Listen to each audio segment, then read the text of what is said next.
So I guess let's just quickly go around and introduce ourselves. And actually, before we do that, let me make a couple very quick DPA related announcements.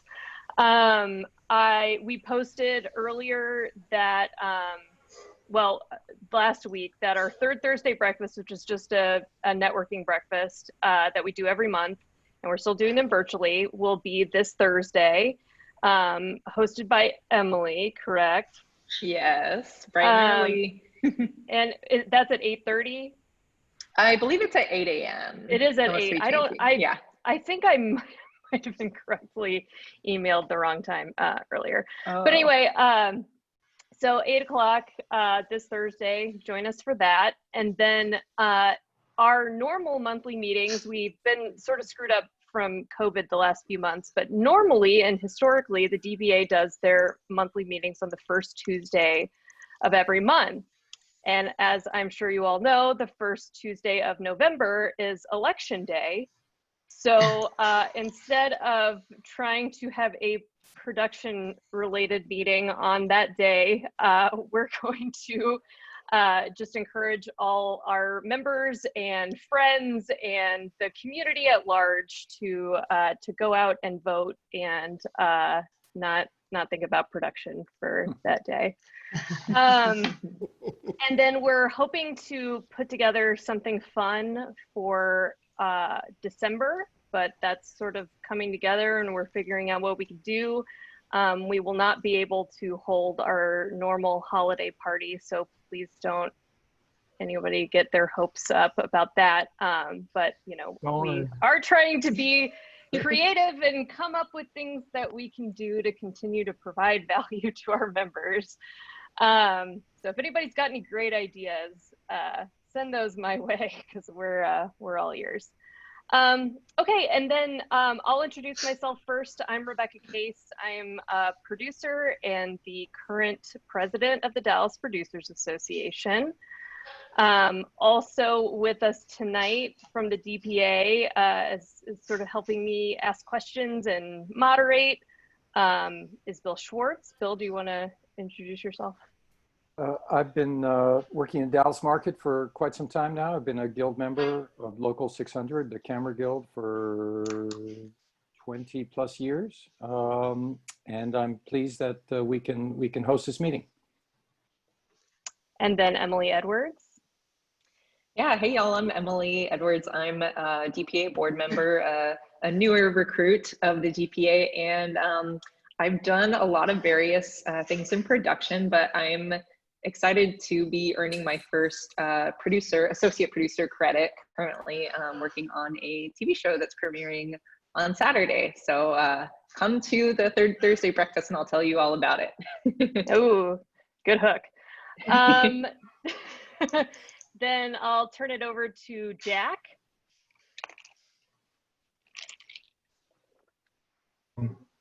I'm Jack Nealy. I'm the business rep for Local 600, the Cinematographers Guild. We're one organization for all the camera people in the United States. We cover all 51 states, counting Puerto Rico. And then Laura King. Again, Laura King. I'm the business manager for IATSE Local 484. It's a studio mechanics. We pretty much cover most of the crew on the set, aside from camera, and some of the other guilds. I've been in the industry for about almost 30 years, and I've been a union member for 25 years, and this is my second year as business manager for the local. And Trish Avery. Hi, it's good to see all of you. I'm Trish Avery. I'm the executive director of the Dallas-Fort Worth local and Houston-Austin local for SAG-AFTRA. We represent all of the SAG-AFTRA members who work in the region of Texas, Oklahoma, and Arkansas. About 2,500. And then last but not least, Joe. Hey, I'm a producer, UPM, line producer. I've I've been in the industry since, I guess, forever and ever. and done a lot of features and Texas-based. I've probably produced or been a UPM on probably, I think, about 80 or 90 episodes of 3 different TV shows, and know a lot of the folks that are on the panel. Awesome. Well, this is a great group. I'm very thankful that you're all here. And just sort of high level, I'm going to just assume that everybody that's joining us may know little or nothing about your organization, just depending on their experience. A lot of us, in working in the Dallas market may have only done corporate production or some commercial, or, have just dipped their toe in indie film, or, whatever that may be. And depending on the production, we may or may not have had a lot of experience working with unions or guilds. So I guess let's just go around. Maybe, I guess we already sort of high level talked about each organization. But okay, it's doing a great job moderating this. I guess maybe a question to start off with is, why might a producer encounter IATSE or SAG or Local 600, and kind of maybe we expand from there. Anyone can jump in. Well, as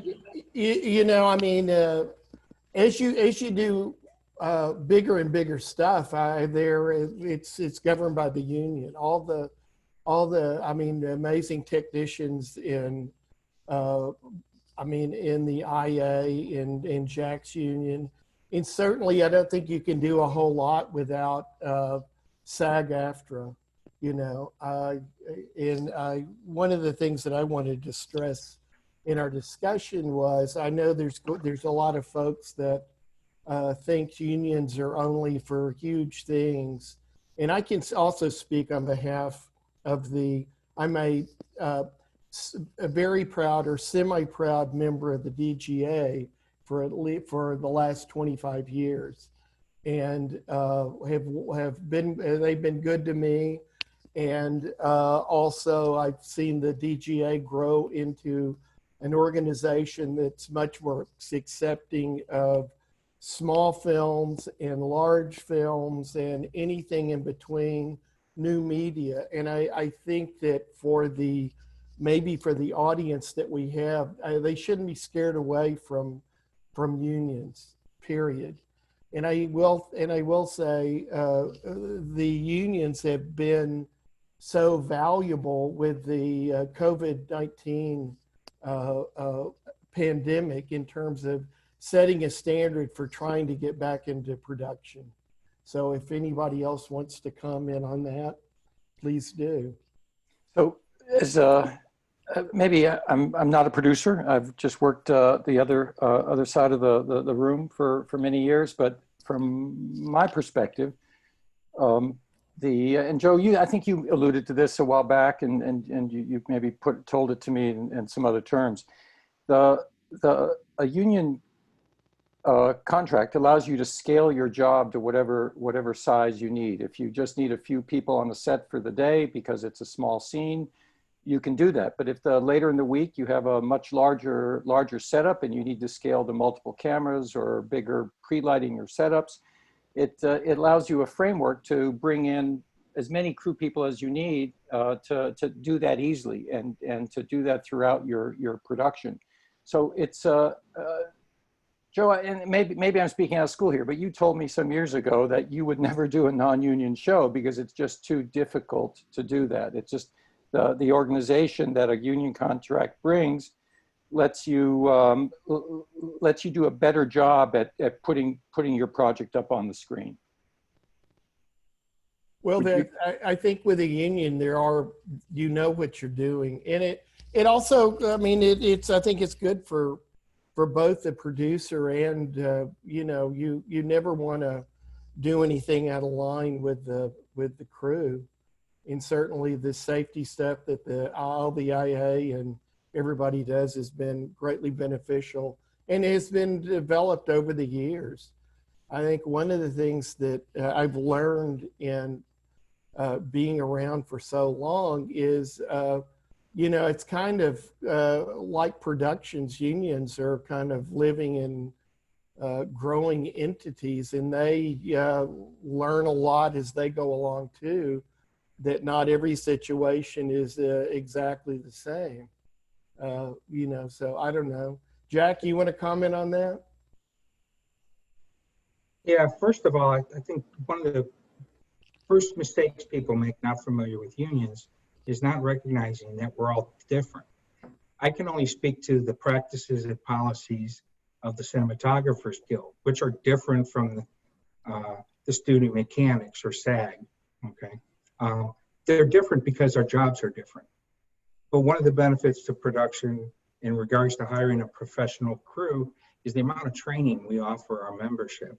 It's offered free of charge, and it's offered an extensive rate. And we spend a lot of money annually in order to train our people on them so that they can move up in their crafts and on the newest technology.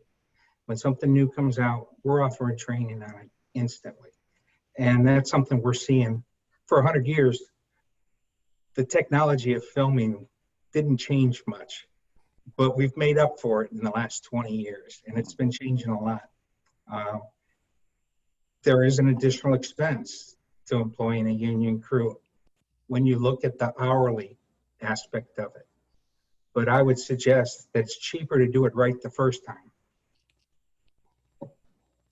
When it comes to cost, and I think this is true for 600 as well as for SAG, but aren't every production isn't the same, and are there different tiers of contracts for each style? So there's a sub X dollar, a middle tier, and then a bigger tier.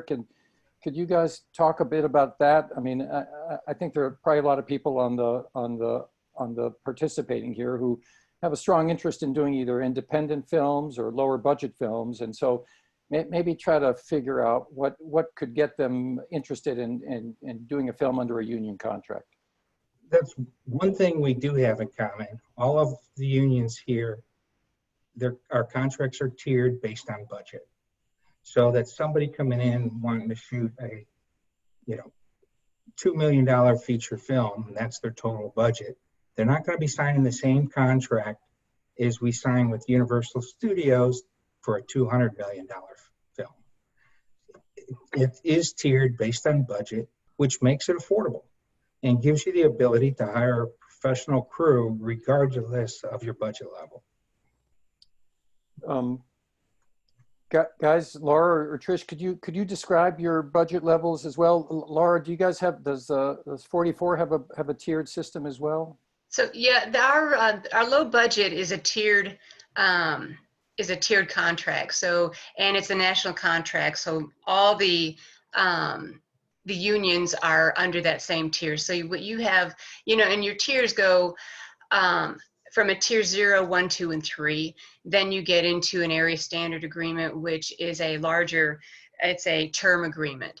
But you also have projects that are called one-offs, which are somebody comes in as an independent, wants to shoot one film. It's a one-off because they don't have any intent to do anything else. It's just they've got a passion, want to get something done.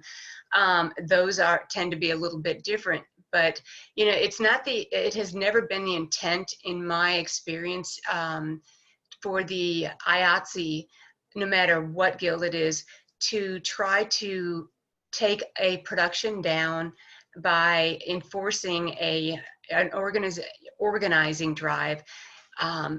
Their whole intent is to make everything better, to make sure that there's safety protocols put in place, and to make it better for everybody. And it puts everybody in line. Even, production has, it protects production, it protects the cast, the crew, all of it. And it would never be our intent. So they do tailor there's been productions where they just do benefits only. Nothing else is done except benefits because that's all they could afford. They wanted to go union, and that's what they did. And the IATSE will work with every size budget that wants to organize.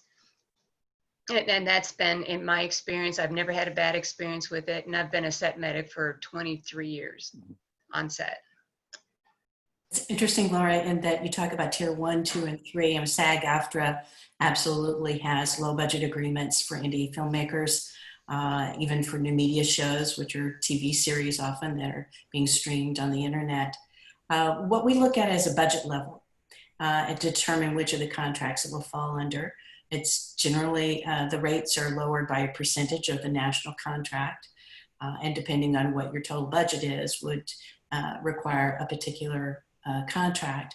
We have a production center online at sagaftra.org/production-center, where anyone can go and take a look at the various contracts that we have, look at the individual contract, the forms that we use, the actual rates.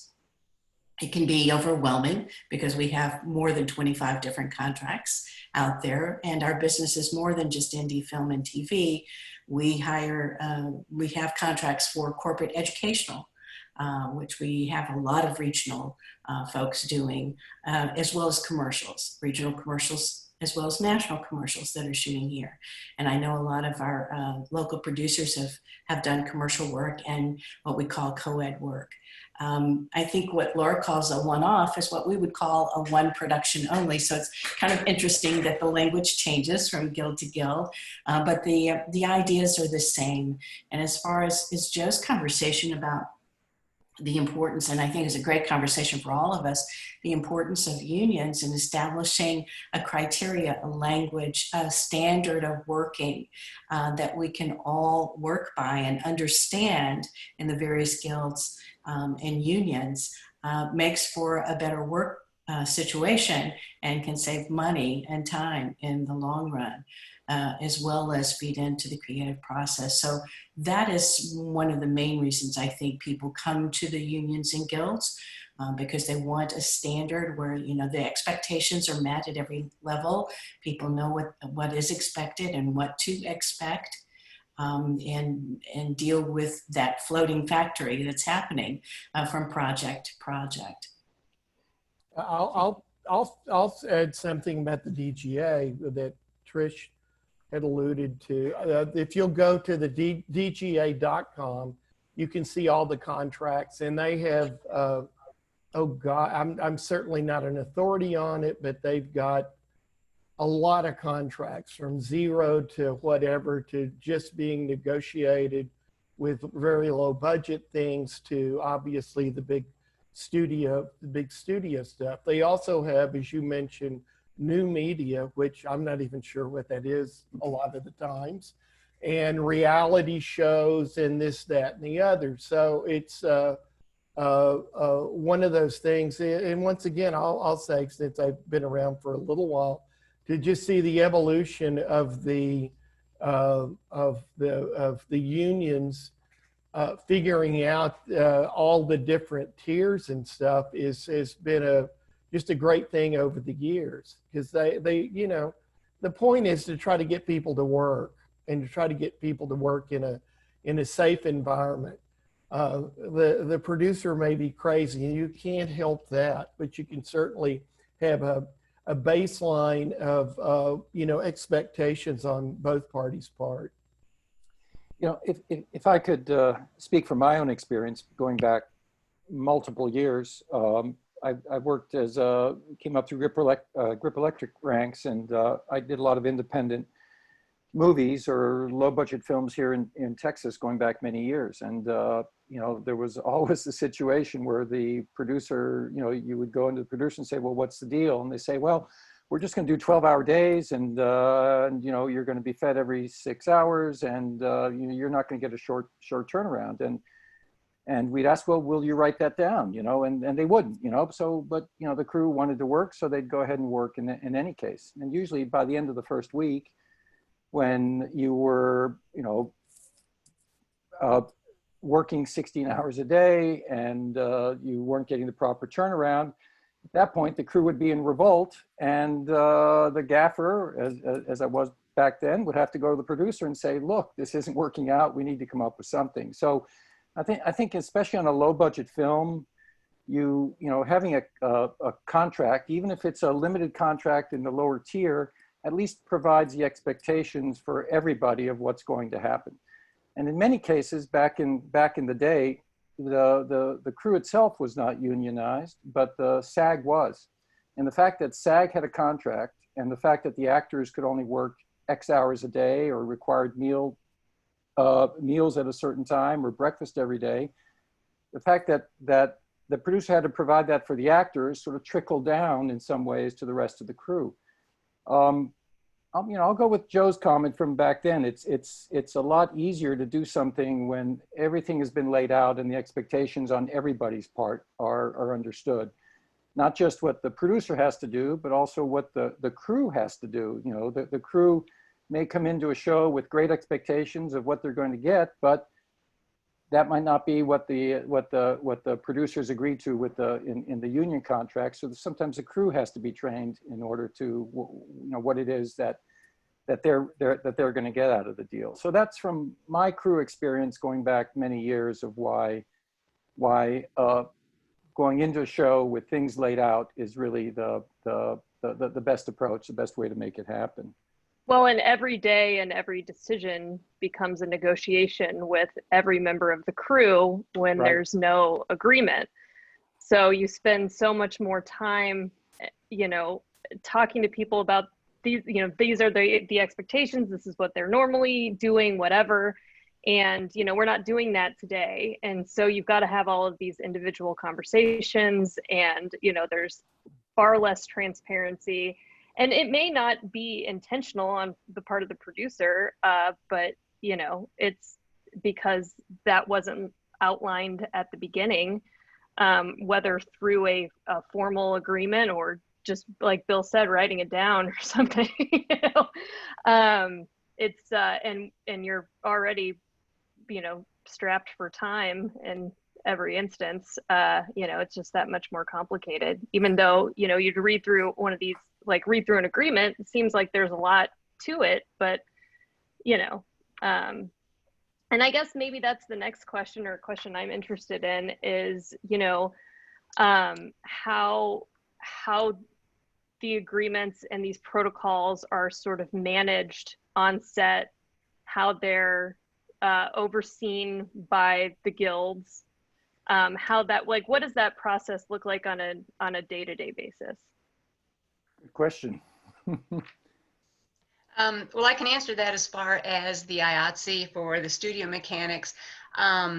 Normally on set on a union project, we will have a steward, which is an extension of usually the business agent. I'm pretty hands-on, so until COVID, I visited every set. I dealt with every problem, you know, every issue in person.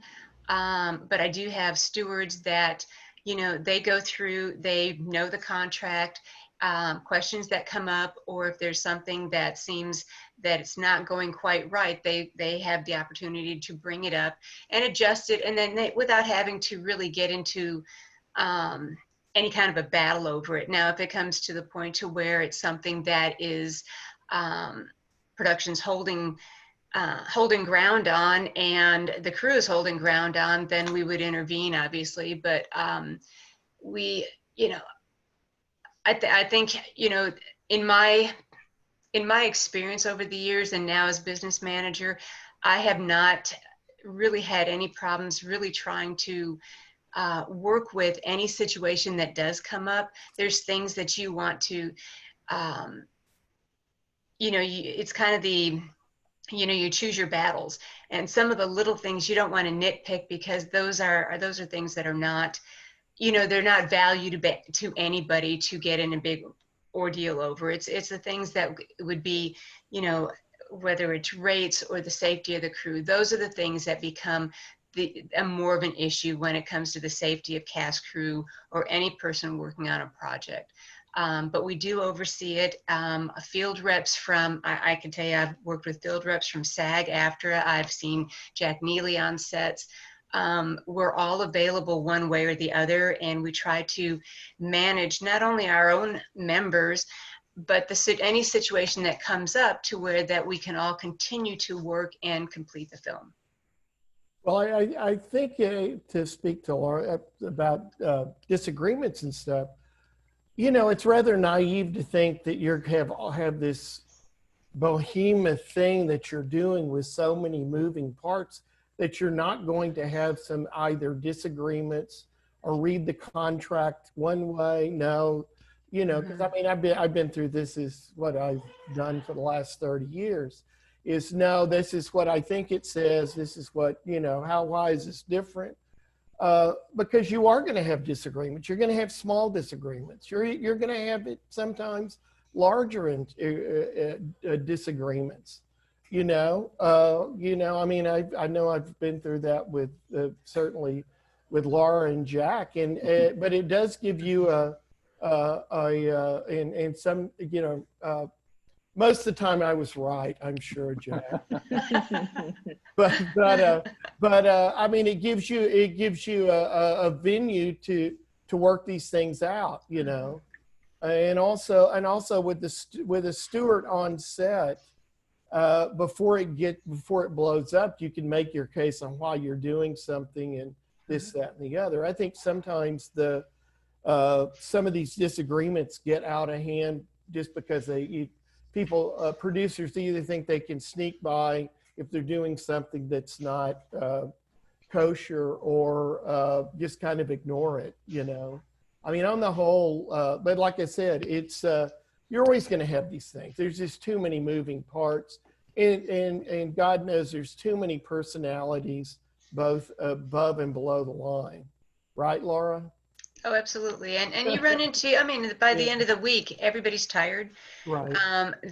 You know, tempers can be short, the lack of sleep, and things can get misconstrued. I mean, I'm still having to make sure when I go back to the international, I have a question that I understand the contract the way that they're going to support it. So there is, you know, there's learning curves. I can read it one way and fully believe that I am right, and come back and be told that, no, it really isn't like that. So, I mean, there is some things that I feel like might be a little bit subjective and up to interpretation, but in the end, you know, I don't think there's anything that can't be worked out. I'm sure there has been in the past in other places. I haven't run across that just yet, but, you know, that the whole purpose for the contract is so that we all know what page we're on, and we have something to refer back to. Even if we have to get lawyers involved to decide whose interpretation is correct, but there's always something that we've all signed and know that we're bound by. So like I said, it protects everybody involved. And once you get into these big disagreements, it goes beyond Laura and whatever, it goes up the ladder. And a lot of times, I know if you're doing this, when I worked for DreamWorks, I did a bunch of stuff for DreamWorks. There were times that there was a couple times on a couple shows, there were some issues, and there was just a whole lot of stuff going on at DreamWorks on different shows on why you weren't going to get what you wanted because they gave, you know, so but it's a hierarchy that can solve some problems, you know. Sure. Let's say you're a first-time producer, first-time director, and you're doing your show. This is something you worked on for a long time, and let's say you have certain collaborators. It's a cameraman or a writer or a director that you want to work with, who's not a guild member, but you do want to do a guild show, and you have other collaborators, whether it's an art director or a favorite gaffer or whatever that you want to bring along.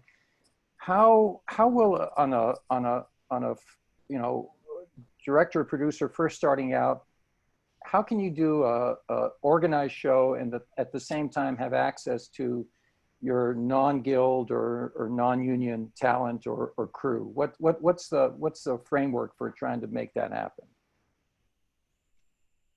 Laura? mixed crews, I guess, is the question. Yeah. You know, so when we go to organize something and you have people that are already, number one, they're in place. You know, we try to work with what's already has been established rather than turn around and try to make you start over from scratch. Especially when you have some sort of a creative process already involved, for us to come in and tell you, no, you have to pull it into pull in these people because they're union and they're more experienced or whatever, that may not be a fit for that project. So we do, you know, I haven't had any experience otherwise, that, you know, you do work with what you're handed. You know, you have, whether it's somebody that's been organized or somebody that comes to the union and says that I want to organize because I want crew to have benefits and I want, you know, I want protection under a contract as they want protection under a contract. Then you work with what you have. You work with what they're giving you. And I'm sorry if you can hear my birds in the background, it might get noisy. You know, so I would not fear the fact that, you know, anybody would come in and say, we're going to organize, but we're going to dismiss your crew or your staff or even the, you know, producers. But how would you do this in advance before the show even starts? I mean, whether it's hiring non-union talent or non-union, a non-DGA AD or a non-guild or non-IATSE. I mean, could you as a producer go to the guilds in advance and say, look, this is what we're putting together. These are the people I want to hire. Can we come up with a way of making this work so we can start from day one in using the people that, or the actors that I want to use and move down the road without any issues? Is there a pathway to get there before the show starts? That's a really good question, because that's actually the best way to start it, because going backwards, things become retroactive and you have to decide on when the actual, you know, whether it's rates, whether it's safety, whether it's, you know, whatever the situation is, that has to be decided, you know, and it stops everything. You know, if you have people on payroll, you know, if they're not on payroll, if they're invoiced, everything gets, you know, muddled when you have to start in the middle of a project. The best thing to do is, I've had people come and call me and say, look, I don't know if I can afford this, but I'd like to go union, but I don't know if, you know, if this is the best thing to do. And, you know, because Local 484 does not, we don't negotiate our own contracts. The IATSE negotiates our contracts. I put them in touch with one of our reps and the international reps that deals with studio mechanics, and they walk them through every stage of it. They let them know the best contract that would fit them, what they can and can't do, you know, what they can and can't afford, or, you know, and it could be, you know, that, you know, IATSE is probably not the way to go, but it'd be better to go DGA or SAG, because your budget, it would not make conditions better, you know, for a project. I mean, we've had a very, very small project, probably under 300,000, come in and say, I'd really like to do this. And what the end result was that I believe they ended up going SAG. I'm not sure about DGA, but they did not go IATSE because what they wanted to accomplish, their budget was already taken up for what they had going, and we're not going to try and bankrupt somebody that's already started at, you know, a $300,000 budget. There's not a whole lot of room to change rates or add benefits, and benefits nowadays are important, but they are very expensive. So it's possible, from what you just said, to do, let's say, a SAG only show or a DGA only show, or Jack, is it possible to do a Camera Guild only show and then have the non? We would not do an agreement if the studio mechanics, without the studio mechanics locals. Okay. Without the other IA locals. So, and they wouldn't do one without us. All the IATSE locals would come in together. So it's But SAG, we're DGA, separate. and then IATSE. Okay. We're separate from SAG and DGA. Okay. And But it's we a would good all, question, Bill, because SAG-AFTRA requires, we don't retro-sign projects. So I guess if I wanted to encourage any indie producer in considering whatever their project is start off with asking, can I go union from the very get-go? It's an education process oftentimes for a green producer to walk through these contracts and the process, but worthwhile because you can step through, not signed anything and say, well, no, I've changed my mind. I want to go non-union. Or this project's not going to fit one of the union contracts. So it's easier to start from the get-go saying, can I do it union? Can I see the union performers this project? Can I hire the union crew for this project? 300,000 I think would be in our ultra low budget level. But yes, we have many projects that are SAG-AFTRA only, which is why our one set relations person is all over the world trying to monitor all of our sets. And Laura King never sleeps. So she is an amazing woman to do that. But I would advise folks to give it a try. Look at it. It doesn't hurt to investigate whether your project that you're investing money in is possible to start off with the unions. Why wouldn't you want to start off with the best if you can? Well, I know I've been approached, not as much in my recent years, but by low budget and ultra low budget, making up budgets and this, that, and the other. And it's kind of, these, some of the, I mean, the producers and stuff are very creative, but they're pretty green. And basically they want to hire a IA crew, but go non-union. And it's like, you can't do that, I mean, you either have to do one or the other. And, there's been, a long time ago, instances where it's like, if you want to do if most people are non-union, just do it all non-union. And I'm not advocating doing non-union stuff, but it's also, these were very, very small projects, One of the things that, I have to admire the Guild for is, there was a time when and I think all the unions to some extent, when I joined, it was like everybody was terrified to go to the unions because it was either full blown blah, blah, blah, or non-union. It was one or the other. And, there's some, I certainly have, I know of shows that are completely IA, SAG, and 600 that are not DGA. And one of the things that I must say I do appreciate from the Guild is, but they're still pretty small, is, they don't try to torture those people for doing them. They try to encourage them for the next time to join the DGA. Because, when I actually got grandfathered in, and then, and at a time when I don't think they were thrilled about me getting in, because it was very, it was kind of a different situation. It was very much a different situation and so anyway, I be that as it may, I mean, to me, and I'll speak for the DGA, they finally figured out that it's a good thing for people to make low budget movies, even if you're not involved, because the next one's going to be big movies. I know Robert Rodriguez went through that when he was in school and stuff. And I certainly don't know all the details, but I don't think the DGA was real kind to him. And he seems to have a love-hate relationship with the DGA. And God knows all those filmmakers became the big directors of today. So anyway, let's be that as it may.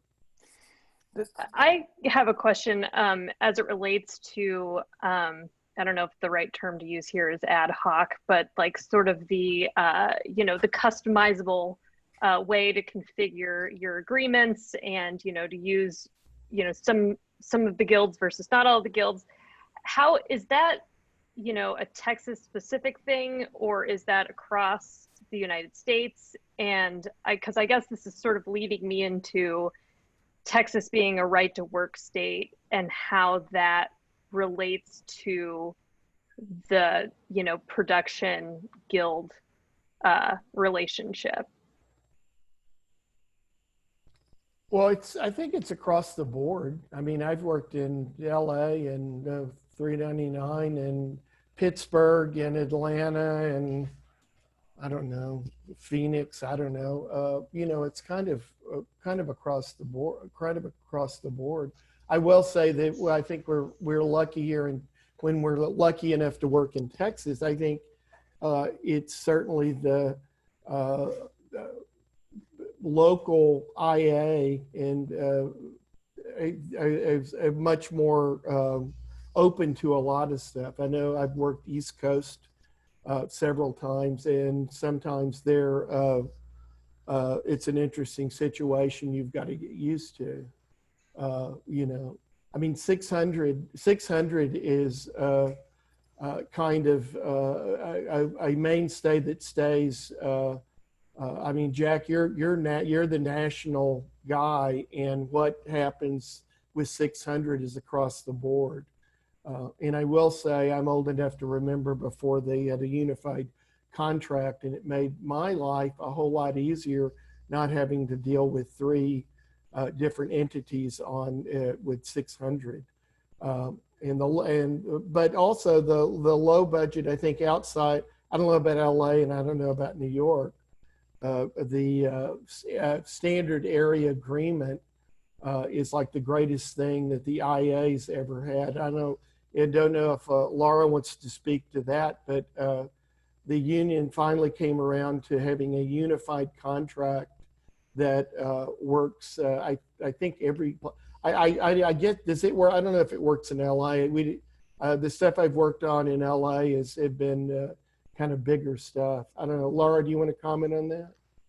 So I would say, you know, in LA, you work under the basic agreement, which is the LA Basic. Right. And when you're out of LA, you're working under the area standard agreement. Right. And so it's been standardized, you know, across the United States for most of the states, which does make it easier. I wish they'd do that with the basic, you know, just because I think it makes it, everybody would understand all the different rules and the rules would all apply, but I don't see that happening anytime soon. But I think, you know, when you talk about, you know, some of the smaller unions or the smaller projects and stuff, I think every budget project has a place.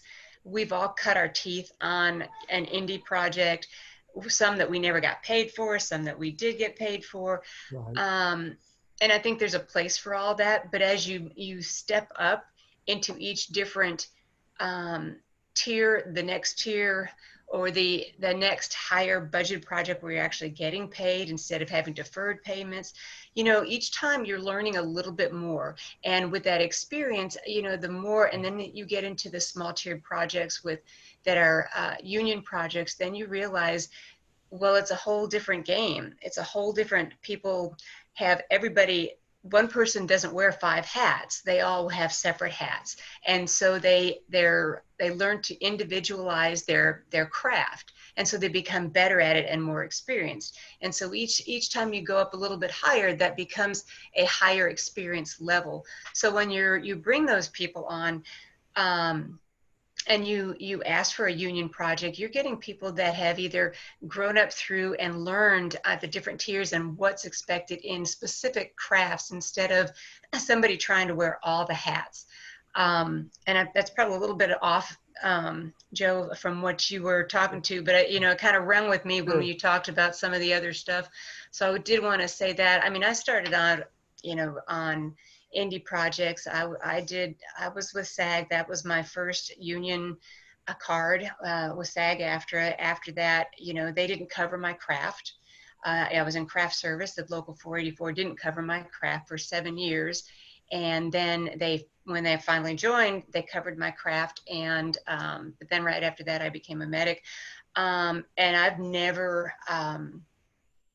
have never regretted regretted it. I think I learned lesson going in being non-union for several years prior to that, because I had to negotiate everything myself, and I got lower rates than everybody else did.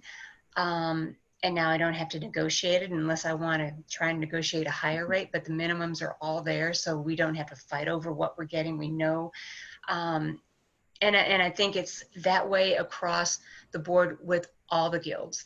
It makes it so much easier. It makes it easier to work with people. We don't, like I said, we don't try to go after things that I mean, if somebody really, if there's a project that comes in and they're doing all the right things and they're taking care of their crew and they're providing everything that they need, what can we, if we try to organize something, what are we going to give them that's better than what they have right then? And it has to be that way, no matter what guild it is, whether it's, DGA, whether it's SAG-AFTRA, whether it's IATSE, camera, we have to be able to offer something better or more protection or protect the safety of the crew. And unless we can do that, I mean, there's no reason for us to, upset a small project that's working well and treating people well. We want to take care of the people that are, we want to take care of everybody, obviously, but we want to protect the projects and the people on the projects that aren't having, don't have that protection, where they're not getting taken care of and they're not being paid fairly and they're not being paid rates, or they're working ridiculous hours and there's accidents because people are too tired driving home. Those are the things that, we're after. And in a right to work state, it doesn't matter whether it's a right to work or not a right to work state. I think we across the board with all the unions have the same thing in mind, and it's it's to better somebody's work conditions, to make sure they're safe and they're getting a fair wage, regardless, whatever the budget is. I think it's safe to say too that in our industry, in the freelance industry that we work in, and the way our members accrue benefits, the right to work laws in the state of Texas have no impact on our industry, negatively or positively. They just don't come into play. True. Laura, I think you kind of touched on this already a little bit, and I think we kind of have as we've gone along this conversation anyway, but I wanted to raise the point, as a fledgling producer, if you will, that hasn't really had to, I haven't gotten to that point in my career where I'm directly dealing with unions yet, but I wanted to know, if I were producing a project, what, if I were going to hire, become a signatory and hire, union crew and union talent, what would be the benefits for doing that for me as a producer? How would that help me ultimately? So, well, for one thing, the IATSE, one of their pillars is education. And so we strive to make sure that the people that we have, all of our members, not only are safety trained, they have, now we have COVID training so that they are well prepared to go into a situation. But we also offer, and so does the IATSE, the international, we offer numerous education opportunities. They can bring it to us. We've got budgets for it, and we will bring people in to train crew. And most people on the outside don't have those kind of opportunities. The training's free as long as you show up. They are not. They're specific to your craft usually, and they are. I would say they're vetted by people who are probably experts in that craft. So they just don't find somebody to come in and teach somebody how to sew. They teach somebody how to, do something that is very specific to their craft and how we do it on film. And it's all different, when it comes to the outside world, and we call that the outside world versus the entertainment industry. We're a completely different animal. The hours we work are different. The speed at what we work is different. We don't have an 8 to 5 day. Everything is fit into a 10 or 12 hour day.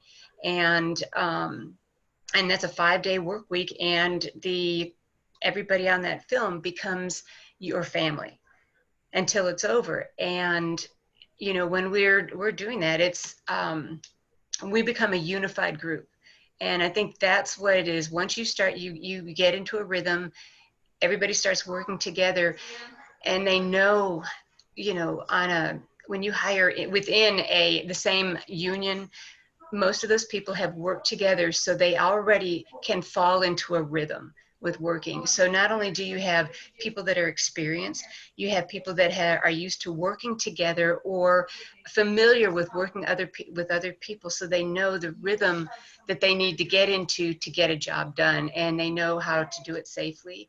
If we practice safety, that's a big thing. So I think that's you know, the biggest thing. You know, you get those things on top of it. And those are big things, Laura. That is great. And Emily, congratulations on starting out. I'm excited for your future. Laura's right about the education, and she's right about the standards. And that's important on a couple of levels. Business level, to get insurance for your production. Meeting those safety standards is key. Knowing that you're going to be surrounded by professionals at every level of your production. As far as talent is concerned, there's something else to look at, because, you know, not only do we personally, and I personally, in Texas, want to promote Texas productions and have our members hired locally, but, you know, we can send out that casting notice far and wide for you, and you want to have the best artist you can to get in front of that camera and tell that story. So that level of expertise, that level of craftsmanship, people who are in it for a career and not a hobby, is important to you. But not just that. Once the camera stops rolling and you're in post-production, understand that the SAG-AFTRA bug on your film adds legitimacy, as well as the IA bug, adds legitimacy to your project. And also, because of the actors that you've hired people who know how to market and brand. So creating the project is one thing, selling it is another. And to me, that's an important thing to consider. You know, Emily, from a producer standpoint, the fact, I mean, because I started out many years, well, not that many years ago, I'm still so young and vibrant, you know. When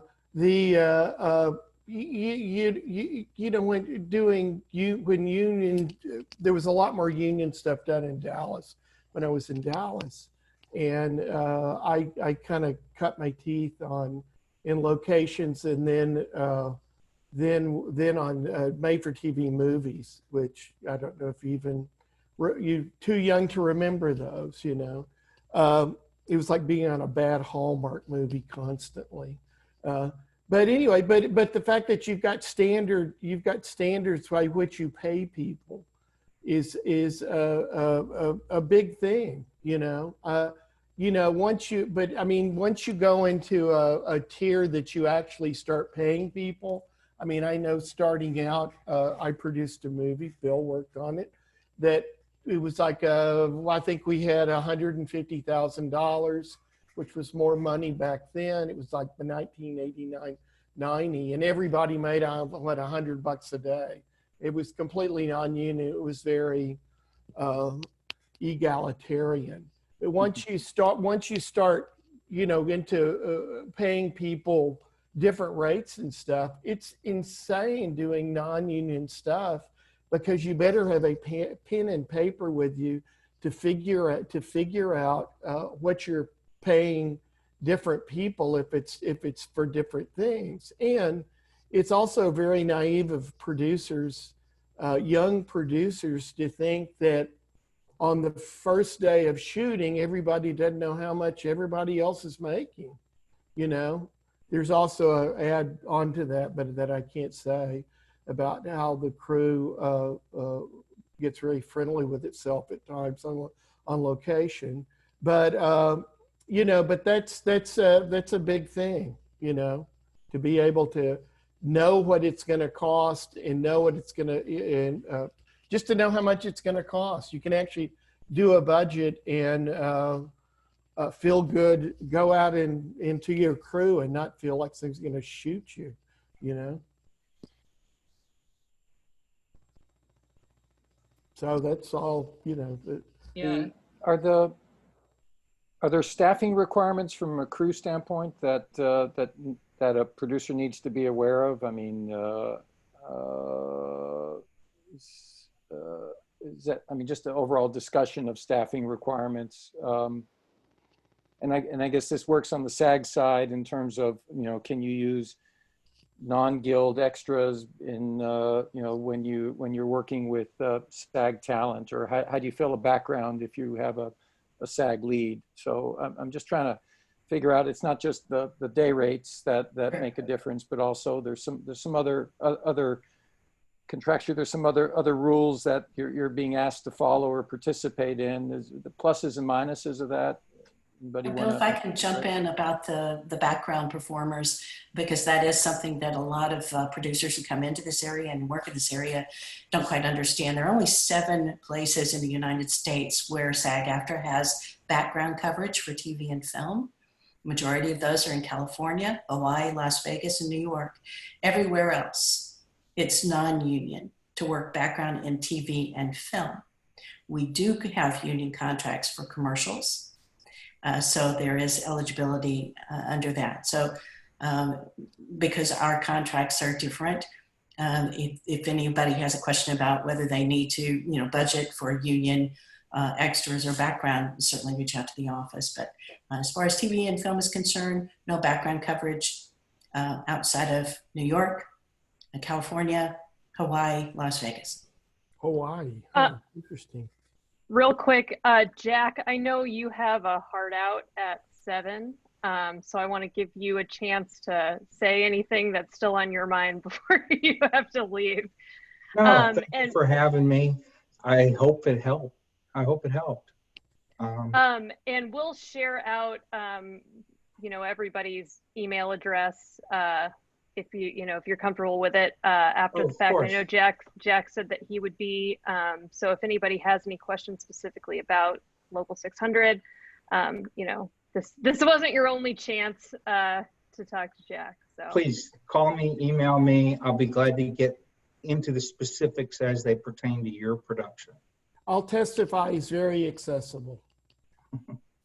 Thank you. Y'all have a great night. Thank you, Jack. Thanks, Jack. Okay, thanks, Jack. I don't know if we feel like we've completely answered Bill's question, and if so, I have another question, which is, you know, we've talked about some of the various benefits to using unions and guilds on a production. Why do you think that's independent producers are afraid of engaging a union or try to avoid going union? And what would be your response to that? I would say they don't, well, a lot of times they don't know what they're doing. They won't listen to, you know, somebody that's got some experience, you know. And I think it's also a little, it's a terrifying, the whole idea of unions are terrifying. One thing that we have not talked about and don't have somebody here is that, you know, it's like, oh my God, we got to talk to the Teamsters, you know.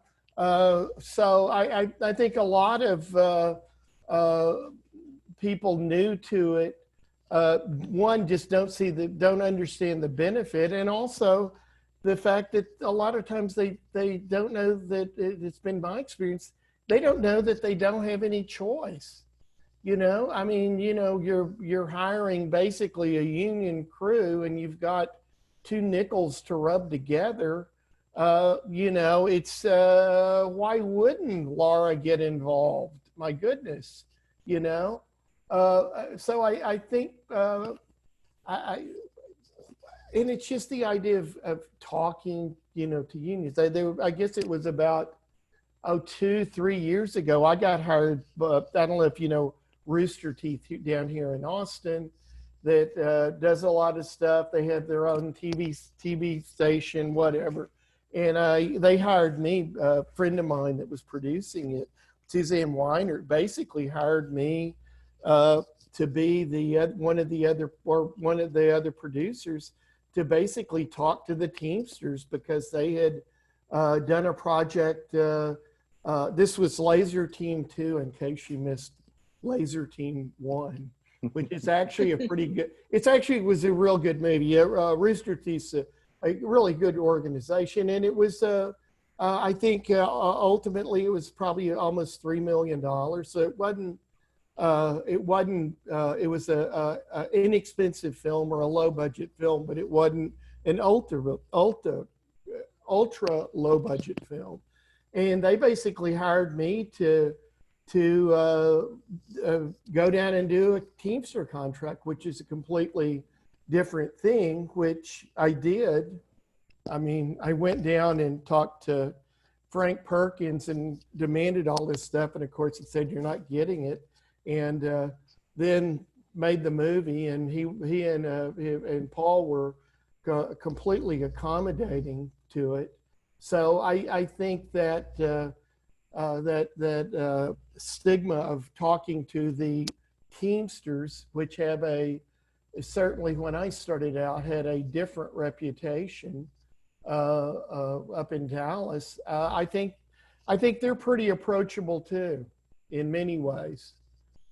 So I think anyway, that's for the life of me, I don't know why people think. I think it's also, and this sounds silly, but I've dealt with young filmmakers that have some money, this, that, and the other, and they don't want to talk to unions, and they actually think they can get away with it, you know. And it turns out probably good in the end, but bad there for a while, you know. And I don't know if anybody else wants to talk about that, Laura, whatever. Like you said, Laura was talking about, it's much easier to deal with this up front than in the middle of it, because nobody wants to rain on anybody's parade. You want to get it done. You know, that's true, but I think too, it's, I think when it comes to producers that decide they don't want to, they don't know what they don't know. Exactly. And Absolutely. until they ask, they don't know what they're afraid of, or they're afraid of they're going to lose control.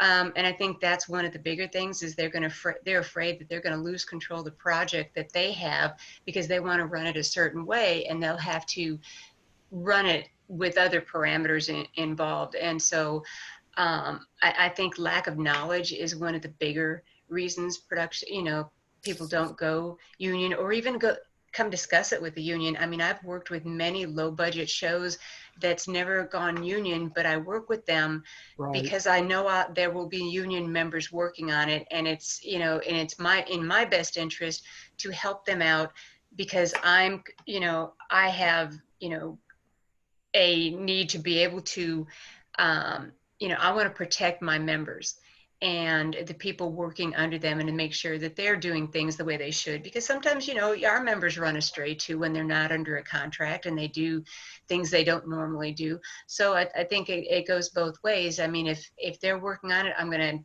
you know, give them whatever they need, whether I'm able to organize it or not. And if I'm not, then I'm going to work with them, because I have members there, and their safety is one of my biggest concerns.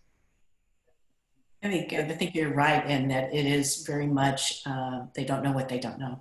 Exactly. And yeah, and maybe it's human nature not to want to admit you don't know it. But the thing that I would like to stress is that unions are not buildings, they're not enforcers. Unions are made up of actual people who work in the business, who decided they want to set a standard. So as far as SAG-AFTRA is concerned, these are actors who negotiate these contracts with the producers and studios on the other side of the table. We're all in this together. It's a collaborative event. And I would hope that all young independent producers have a sense of curiosity to go and ask questions. It never hurts to ask. It's a lot easier to ask the questions than to ask the questions that you should have asked before you get something bad happens. And I've been there. I've been stupid young filmmaker, you know. Haven't we all, Joe? And we all kind of have gotten our comeuppance. You know, the good thing that I keep stressing is, you know, the unions have really evolved to try to accommodate. I mean, Trish, I don't know when I started out, like I said, you didn't talk to the unions because you were scared to death of them because they didn't know how to handle you.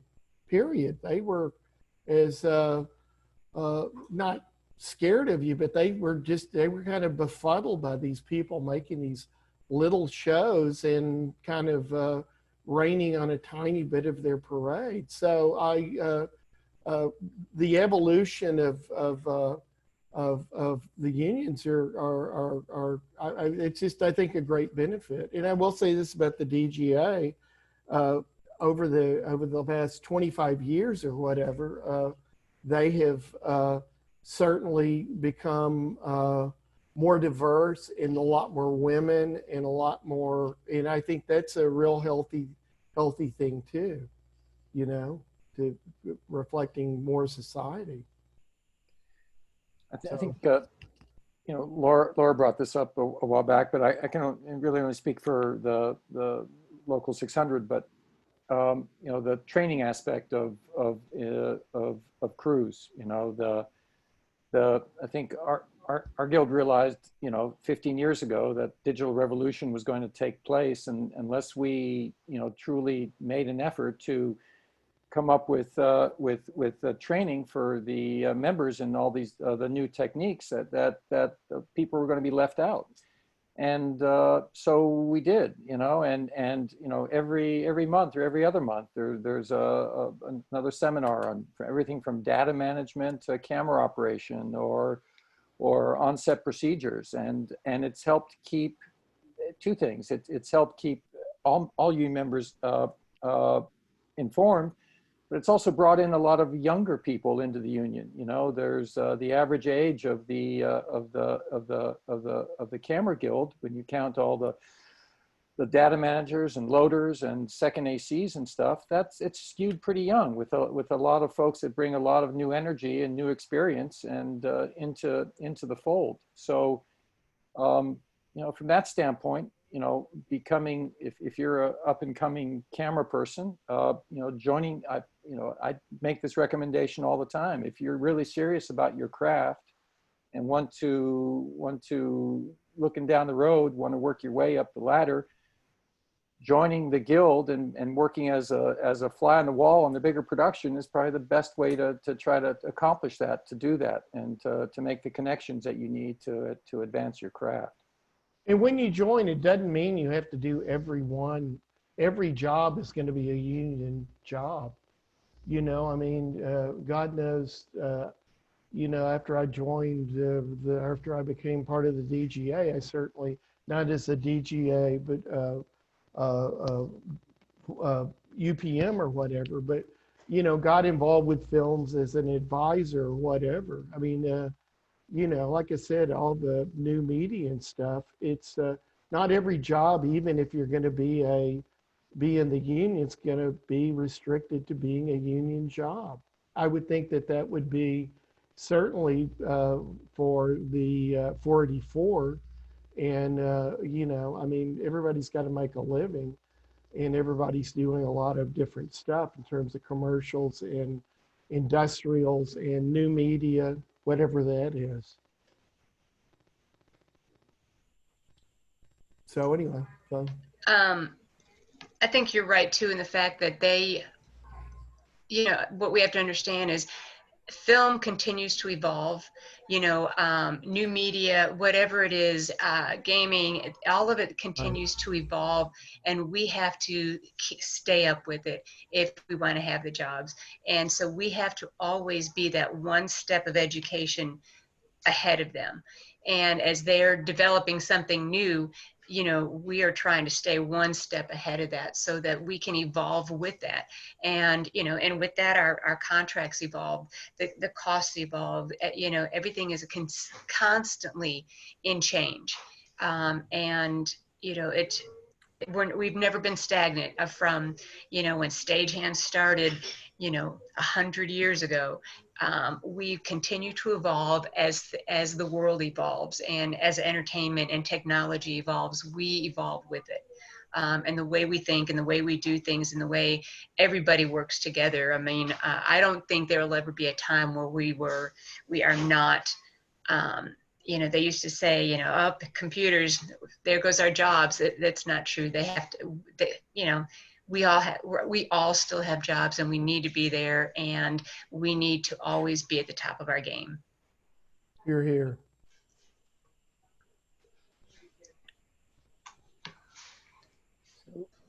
I guess I have another question that's was on our list and is tied to one of the questions in the Q&A. So say, for instance, and I'm, that you have a production that starts out as non-union and becomes union, or I may, or you have non-union members, non-union crew people that work on a union production. What does the what are those, like, the non-union people then now beholden to? Do they need to pay in? What does that sort of look like for them? And that may be more of an IA specific question, but So, I mean, that's a real good question. So when we organize, a lot of times you do have union and non-union people on the project. What happens is, if their rates are not equivalent to the minimum rates of the contracts, their rates are elevated. And anybody working under a collective bargaining agreement gets the same benefits, whether they're union or non-union. They also don't, their jobs are safe also. So you can't come in and organize a show and then replace anybody with union people. Those people have the opportunity to join the local if they want, and they actually have a better opportunity than somebody who will have to work their days, because once you organize, usually there are people who want to be organized because they want to be part of this group that's getting the free education, that's getting the better rates, and they're getting the jobs. They're getting first consideration for some of those larger jobs. We don't make any promises when we go to organize a project. People make their own decisions, and then we do talk to people and let them know that they are, if they have the experience. And that's the other thing to it, is in order to put them in a classification, we want them to have the experience, and we want to be able to refer experienced people. So we give them that time and to gain that experience by days working on productions, working on union productions or even non-union productions, to gain that experience, and then still, offer them, to join the local. And that's with, when you organize. Shows are flipped all the time, and there's people who still decide, a union membership is not for them, and then there's others that are waiting for that opportunity. So Rebecca, is your question, is there a downside? What are the downsides to organizing a show in the middle, or? Yeah, and I think more just like from the perspective of the crew person rather than the producer, which I think you've answered. Honestly, I don't think there's a downside at all to the crew member. If there's a downside, it might, the producer might feel pinched a little bit for some of the money that might go in the producer's pocket, that he wouldn't make as big a cut. And I'm not even pretending to know all of that side of it, but usually they feel a little pinched. But mostly the members, they've gained by they're now getting benefits. They're getting health and welfare. They're getting an annuity. They're getting pension days. They're getting Their hours are paid time and a half after 8 hours, double time after 12 on a feature, after 14 on a TV series. Their Saturdays, if they have to work on Saturday, they're paid at time and a half all day long. Sundays are double time. If you have to work on a holiday, your holidays are protected. You're getting paid double time on a holiday. The amount of hours now that you work on under contract are protected. You're no longer doing a 16-hour days without the production getting severely dinged, you know, by not only the money, but the union's going to go and question as to why they need to be working a 16-hour day and putting in jeopardy somebody's welfare when they have to drive home after a 16-hour day. So I think there's everything to gain by a union member becoming union. The only, what someone might think is a downside is the fact that we all pay dues. The local is not, is a nonprofit. We don't make any profit. Everything comes from the working dues of the members. And so the members have a vote on how we handle the money at all times. And that's how the unions run. They're run by dues. We have for Local 484, we have a quarterly due, which is fairly low. It's only $70 a quarter. And then it's a 3% work dues off of your checks. When you're not working, you don't pay work dues. And that's what runs the local. That's what protects you. That's what we have lawyers that we pay for, you know, in the event that it's needed. We have like I said, the education, those things are all covered, and that's all with members' dues. And so the members employ us, basically. The people who run the locals, the members are the ones who, and they have a say-so on how we run everything. The one thing that Laura brought up is the work day length.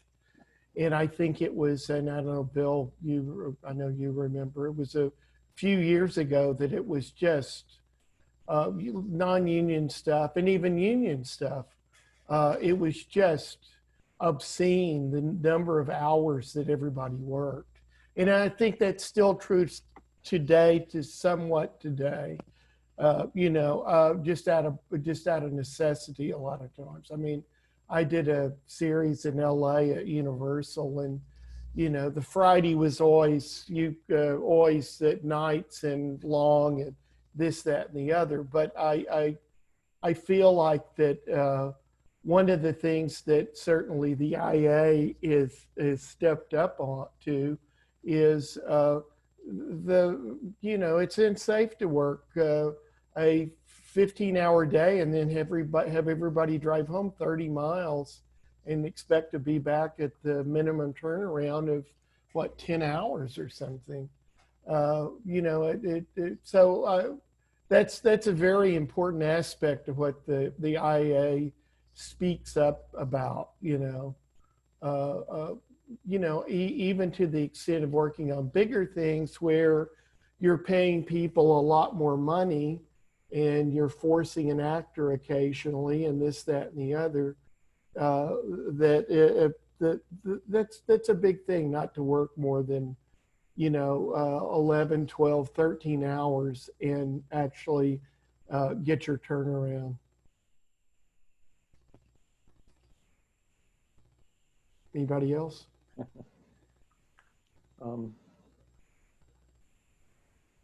I'm curious to know, oh, go ahead, Bill. No, go ahead, Emily. Oh, I was just going to say, this is a little shifting a little bit, but I'm curious to know what happens, when you start off on a production that's non-union and then it flips. What does that mean? And what then does production have to do to get back up and running? As far as the IATSE is concerned, when we organize, what has to happen is, first, after they negotiate, what the parameters are going to be, what and they have everything's on the table usually when they start a negotiation. So once they get through the negotiation, then there's a check to see, you know, what the rates are, what are the current rates. And if it's a very low budget show, you know, they have to be considered, you know, higher than minimum wage. So then there's that check. Then there is the, when we have to go look at, you know, benefits, you know, and all the guilds have different benefits. You know, the IATSE has different, Local 600 has different benefits. Anybody out of California under the basic agreement, theirs are different benefits. So there's another thing to consider is that, you know, you've got to have somebody that in your accounting department and that can advise you, and they should all have production lawyers that can help advise when it comes to, you know, learning, you know, what the different fringe benefits are, the contracts. You know, that's something everybody should try to be well advised of and not sign anything, obviously, before they've read and understood what's going to be expected. But Laura, you wouldn't try to flip a show that I mean, you just mentioned a lot of the producers listening in would agree they're very expensive things, you know, and Mm-hmm. you wouldn't dream of flipping a show that didn't have sufficient funds to cover these expenses. They weren't even paying their people minimum wage, or if they didn't have enough to pay benefits. I mean, what is the purpose of flipping a show? So the I think what Joe, I'm going to mute you for a second. All right, go ahead, Laura. You know, when I said that what they do, the first thing they do is they're gonna look at the budget even before they decide to organize. They will ask them for their budget, and when they do that, they look to see, number one, you know, the production budget for the production and what they're going to need for post-production, and then what's left over that they haven't already committed.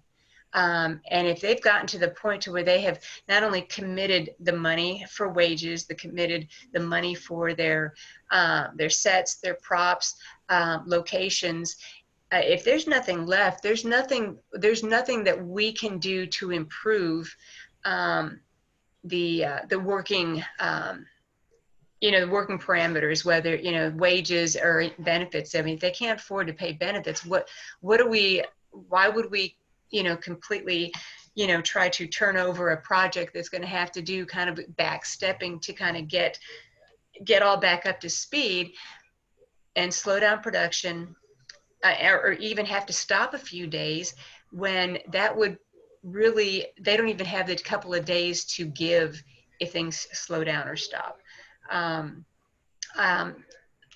There's like 3 shows in Oklahoma that we organized 2 of them. One of them we did not, because they came back right away and they said, there's nothing that we can do to make this project better.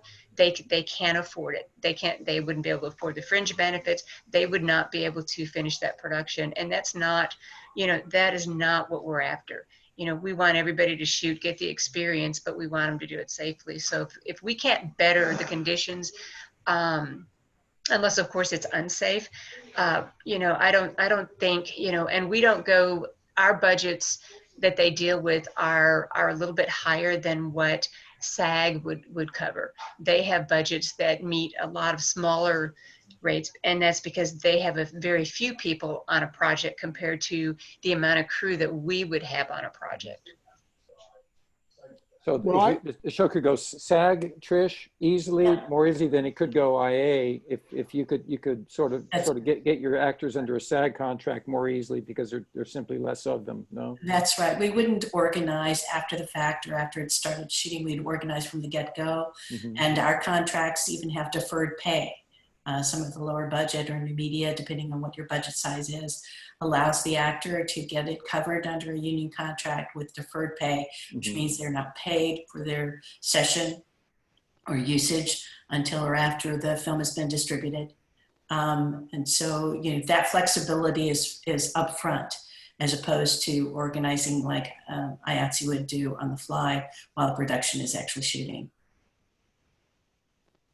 Well, back to Laura. I mean, the knowledge I have about you guys flipping specific projects is I know that there was in new media. It was a couple years ago. You flipped one, and they supposedly couldn't afford it, but it was a huge company. And I don't know. I assume you make a distinction sometimes between the folks that have raised a lot of money and the rather large, entertainment industry people are production companies that are in a new area or something. Because I remember when I heard that, it was like, they're not IA now. That's doesn't seem right. It's like telling Amazon, putting Amazon on a budget or something, I don't know if you want to speak to that. Yeah, no, and I think there's one specific show that you may be talking about or not.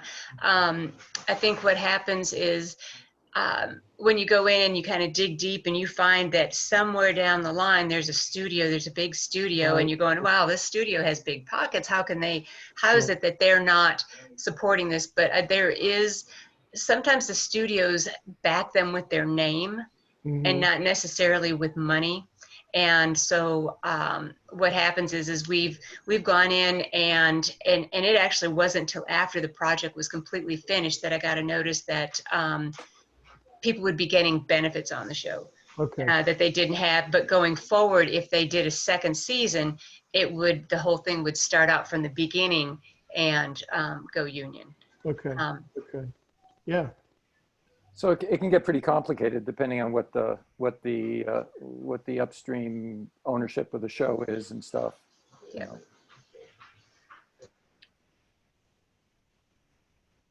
Well, great. Well, I mean, I feel like this is a fantastic conversation, and we're at that hour-and-a-half mark, which I think is when people start really dropping off. So for the sake of the people that are still hanging in, I think it's a good time to wrap it up. I am so grateful to all of you for joining us. I'll share out the recording and your email addresses, if that's okay. Thank you again. I feel better informed than when we started.